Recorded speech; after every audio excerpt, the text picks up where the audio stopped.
বাংলার মেয়ে মমতা দিদি, আমার আজকের এই ভিডিওটা তোমার জন্য। তুমি থাকতে এই সমাজে আমাদের মতো নিরীহ বধূদের কেন এত অত্যাচার হচ্ছে শ্বশুরবাড়িতে? শ্বশুরবাড়ির মেয়েরা অবৈধ সম্পর্ক করে দিনের পর দিন তারা ঘরে সুখে শান্তিতে বাস করছে, কিন্তু আমাদের বউদের জীবন কেন এভাবে নরক বানিয়ে রেখেছে? কেন আমাদের জীবন শ্বশুরবাড়িতে অনিষ্ট হয়ে যাচ্ছে? কেন তুমি এর বিচার করো না দিদি? এই সমাজে মানুষের কাছে বলতে গেলে বলে ঘরের ব্যাপার, কিন্তু দিনের পর দিন একটা নিরীহ বধূকে অত্যাচার করে শ্বশুরবাড়ির মানুষের গলায় দড়ি দিয়ে ফাঁসিতে ঝুলিয়ে রাখা হচ্ছে, তারপরও সমাজে কোনো বিচার নেই, কেউ বিচার করে না। তুমি এর কঠিন আদেশ দাও এই সমাজে, যেন কোনো নিরীহ বধূ নিজে না মরে বা শ্বশুরবাড়ির লোকে ফাঁসি না দেয়।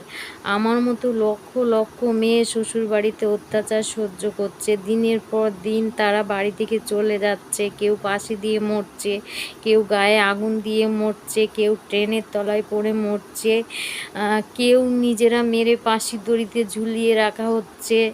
মানে কঠিনভাবে জীবন যাপন করছে, কিন্তু তুমি থাকতে কেন এরকম হচ্ছে দিদি? তুমি আমাদের পাশে দাঁড়াও আর এই সমাজকে কঠিন আদেশ দাও, এই সব বিচার যেন মানুষে করে, কোনো মেয়ের যেন এভাবে শ্বশুরবাড়িতে প্রাণ না যায়, কারো জীবন যেন এরকম নরক না হয়। দিদি কি বলবো আর, তোমার সাথে আমার যোগাযোগ নাই। এই ভিডিওটা আমি ইউটিউবেতে পোস্ট করছি, যারা যারা আমার মতো মেয়ে আছো তোমরা আমার ভিডিওটাকে লাইক করবে, শেয়ার করবে, ঠিক আছে?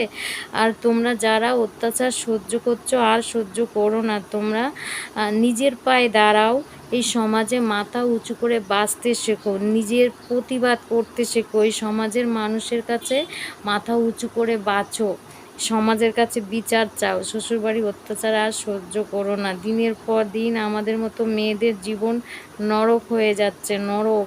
দিদি মমতা প্লিজ তোমার পায়ে পড়ি, তুমি এই সমাজের মানুষের আদেশ দাও, কঠিন আদেশ দাও, কোনো নিরীহ বধূ যেন আর ফাঁসি না দেয়। তুমি কঠিন আদেশ দাও দিদি, বারবার তোমার পায়ে ধরে বলছি, তুমি কঠিন আদেশ দাও এই সমাজকে।